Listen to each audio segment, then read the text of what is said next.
Fala pessoal, sejam muito bem-vindos ao meu canal de notícias. Estou aqui trazendo mais informações para vocês de tudo que está acontecendo na política aqui no Brasil.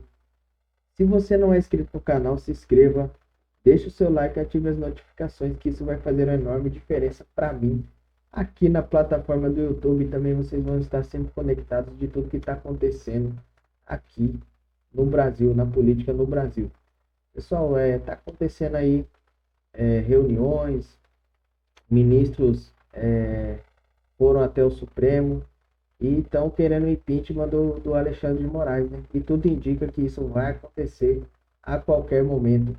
Por isso eu peço para você, se inscreva no canal aí, que você não vai estar perdendo as notícias aqui em primeira mão. E trazendo agora para vocês aqui, diretamente de Brasília, as notícias, sem mais enrolação, bora pro conteúdo. Coloca o link, por favor, da matéria, e a gente tem vídeos da ocupação que começou ontem, tá? Coloca aí, por favor, na tela, Júlio, o link 1, com justamente a notícia da ocupação das mesas diretoras do Congresso contra o Moraes, né? As pautas são duas. São aquelas que a gente já vem batendo há muito tempo, que elas foram sinalizadas pela oposição naquela coletiva em frente ao Congresso, né, que nós reproduzimos aqui, e a gente tem uma pressão em cima do Davi Alcolumbre, para que ele paute no Senado o impeachment de Alexandre de Moraes, e em cima do Hugo Mota na Câmara para que ele paute a anistia. Tá? Então coloca aí, olha, essa é uma das imagens ontem que ganhou as redes também. Nós estamos com a nossa reportagem em loco, a gente vai trazer entrevistas com os integrantes aí. Eles estão em rodízio, tá? Para quem não sabe, pode baixar a matéria, eles estão em rodízio para manter essa ocupação. Não podem abrir espaço para o Hugo Mota nem para o Davi Alcolumbre sentar na cadeira. Então tá aí, ó, os parlamentares de oposição ao governo começaram essa ocupação ontem, tá? É um ato simbólico, tá? Colocaram também esparadrapos na boca como protesto à perseguição política do Supremo. E o grupo avisou que só encerrará o protesto quando Davi pautar o impeachment e Hugo Mota a anistia, tá? Então essa é uma exigência da oposição. Não adianta o Hugo Mota vir com conversinha fiada igual ontem, colocou nas redes. A gente tem que conversar porque o Congresso é o lugar do diálogo. Sim, mas aí você precisa dialogar e você precisa cumprir as promessas de campanha, Hugo Mota. Você foi eleito com apoio político da direita. Então não é conversa, é obrigação sua. É obrigação sua. Então chega de conversa. Pauta a anistia, depois conversa. Depois você reúne, toma café, almoça, janta com os líderes, faz o que você quiser. Agora a anistia para quem está preso, para quem está longe da família, para pessoas inocentes que foram condenadas sumariamente por esse STF, por esse Alexandre de Moraes, aí não tem tempo, não há tempo a perder. Tem pessoas doentes, tem pessoas à beira da morte, inclusive, como aconteceu com o Clezão, pessoas sem atendimento. Aliás, temos o nosso deputado lá, o Daniel Silveira, que hoje o Paulo Faria, que esteve conosco aqui na segunda, ele voltou às redes sociais para denunciar que a situação se agravou. Ele continua com febre, continua com problemas lá, né, na perna dele, pode perder a perna, pode perder a vida. O que está acontecendo, senhoras e senhores? Barroso disse que não tem tortura, né, que não tem desaparecimento, não tem morte. É só o que tem. Temos exilados, temos torturados, temos de tudo aqui. Mas, enfim, volta aqui. O Altineu já está conectado? Presidente, bem-vindo mais uma vez, boa tarde. Parabéns pela iniciativa aí da oposição. Finalmente a oposição parece que está acordada.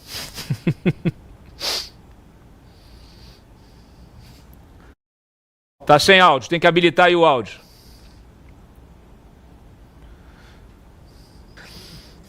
Você também acampou lá, não?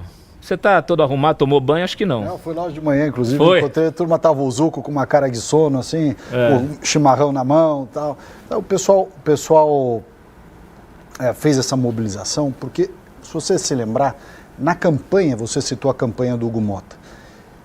A CCJ, ainda sob a presidência da Carol Detoni, estava com o projeto de lei da anistia pronto para ser encaminhado a plenário para votar. Sem dúvida. E o Arthur tirou esse projeto de lei do seu trâmite normal, sob o pretexto de que aquilo seria analisado numa comissão especial. Na verdade, aquilo foi retirado do seu trâmite normal para não servir como moeda de troca na negociação. Aquilo era uma pressão muito grande sobre o Hugo, porque o Hugo, pelo nosso lado da direita, A direita sempre exigiu que a anistia fosse pautada e a esquerda exigia que ela não fosse pautada de jeito nenhum. Então o que o Arthur fez? Tirou a matéria da tramitação normal, lá da CCJ, e jogou para uma suposta comissão especial que nunca foi instalada. Sim. E com isso, aconteceu o que nós dizíamos na época da campanha. Quando da defesa da candidatura do Marcel e também da candidatura alternativa lá no Senado, nós dizíamos, olha, essa manobra e esse suposto acordão em torno de pautas vai fazer com que várias matérias, inclusive a anistia, sejam esquecidas. Bom, nós estamos em agosto, janeiro, fevereiro, março, abril, maio, junho, julho, agosto. 8 meses depois, sim, não há a menor perspectiva, até esse momento da ação da oposição, não havia a menor perspectiva de colocar essa anistia em votação. Ou seja, a manobra que nós denunciamos, alguns deputados, eu entre eles, que foi uma manobra eleitoreira naquela altura, era a manobra de enterrar a anistia. E, de fato, até agora, pelo menos, foi o que aconteceu. Passaram-se 8 meses. Portanto, está aí o Altineu, que vai falar conosco. O Altineu se comprometeu a fazer algo que a gente também já tinha perguntado. O Altineu é o primeiro vice-presidente da Câmara. Sim. Então, o que o Altineu comentou conosco? Primeira viagem que o Hugo fizer, ele, assumindo a presidência interina da Câmara, coloca para votar a anistia. Deixa eu falar, agora já está bom o contato. Altineu, cadê? Presidente, agora sim, por favor. Tudo bem? Tudo bem, prazer tê-lo aqui novamente. Prazer, Cláudio. Cumprimentar aí o nosso deputado Ricardo Salles, a Júlia, cumprimentar a todos. Bom, eu vou te encaminhar aqui o questionamento que está posto, né? Primeiro, eu queria que o senhor trouxesse um pouquinho dos bastidores aí desta ocupação, a decisão de fazer essa ocupação, como é que está essa conversa com o Hugo Mota. No caso, o Hugo Mota disse que não, vamos conversar com as lideranças, etc. e tal. Me parece que não há muito mais o que conversar, né? Até brinquei aqui, é melhor pautar logo a anistia e depois conversa. Toma café, chá das 5, o que ele quiser. Mas me parece que a urgência da anistia ela é clara, assim como a do impeachment do Moraes lá no Senado. Na realidade, Cláudio, essa ocupação, essa ideia se deu entre os líderes e senadores, deputados, na última segunda-feira à noite, após o evento da prisão do presidente Bolsonaro, e as coisas estão escalando, tudo isso que você citou anteriormente aí, dos vazamentos, essas questões todas, depois de uma manifestação espetacular no domingo, onde a gente entende que o sentimento das pessoas que levou milhões de brasileiros às ruas por todo o Brasil, o que aconteceu na segunda-feira fez com que os líderes tomassem essa atitude como protesto para que especificamente essas pautas venham a ser apreciadas. Realmente não dá mais para esperar. Essa questão da anistia não é uma questão contra ninguém, ao contrário. A anistia é a única saída para pacificar o país. Essa é a minha opinião, essa é a opinião de muita gente, inclusive do judiciário, muitos deputados, pessoas inclusive ligadas ao governo, que têm um bom senso de que para pacificar o país tem que ter anistia. A gente está vendo isso tudo acontecer, então chegou o momento. E eu ontem avisei antes, comuniquei ao presidente Hugo Mota, que no primeiro momento que eu estiver exercendo plenamente a presidência da Câmara, ou seja, que ele estiver ausente do país, no primeiro momento eu irei pautar a anistia, se isso não for resolvido até então. Eu espero que isso aconteça o mais rápido possível. É isso aí que você está nos trazendo, essa informação, inclusive o Salles acabou de comentar sobre isso. Do ponto de vista da relação interna, não fica ruim para o Hugo tudo bem, o senhor como vice-presidente, o senhor tem todo o direito, né, regimental, pautar o que quiser na ausência dele. Mas fica meio vexatório, né, para o presidente da Câmara, que sabe que tem essa responsabilidade, fingir que não tem, aí faz aí uma viagem a trabalho, ciente de que essa pauta será colocada em votação pelo senhor. Adianta de quê? Ele se ausentar dessa responsabilidade, se omitir diante dessa demanda, porque lá no STF, né, que me parece que ele tem um telefone vermelho direto lá com Alexandre Moraes, ele vai ficar em maus lençóis, porque vai ficar claro que se ele viajar, vão saber que ele viajou. Se ele pautar, ele está pautando. Então, não tem muito caminho, né? Me parece que o único caminho que o Hugo Mota tem é assumir essa responsabilidade, honrar o mandato de presidente e de deputado, sob o risco de não ser eleito mais para nada na vida pública, e colocar isso em pauta, né?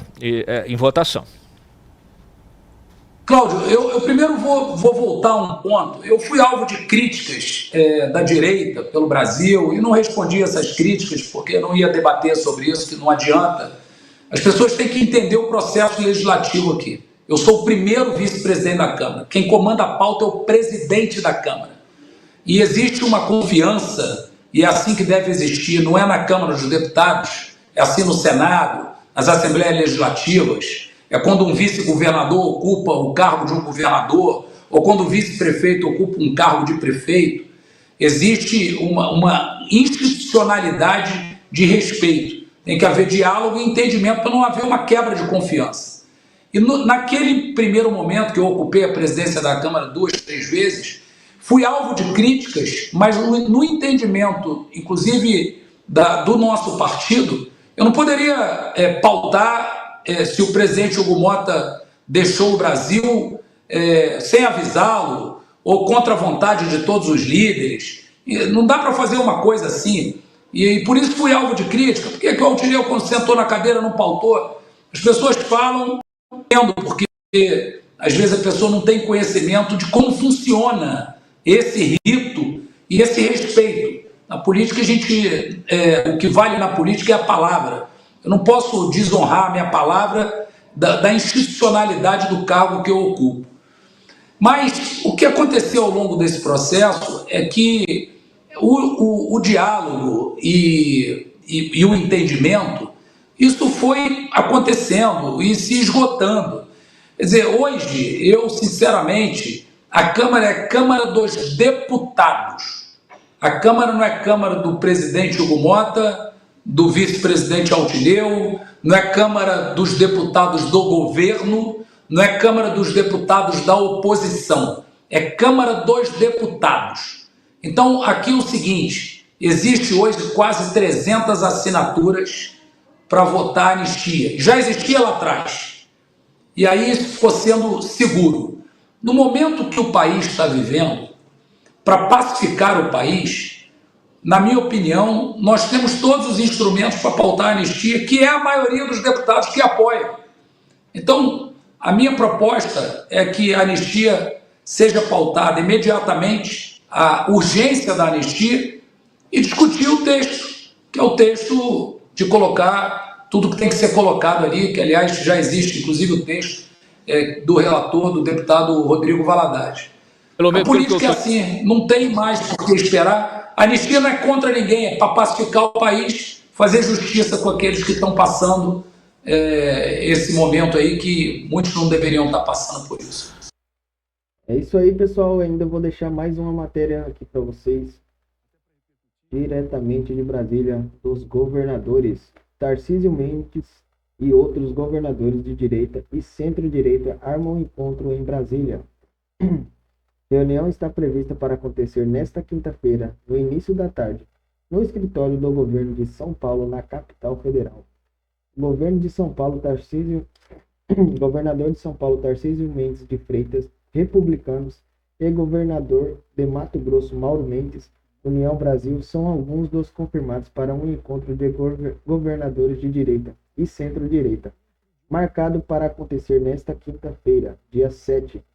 A expectativa é que a reunião conte com pelo menos 10 participantes e seja fechada. Segundo fontes, a conversa deve acontecer no escritório do governo de São Paulo, em Brasília, no início da tarde.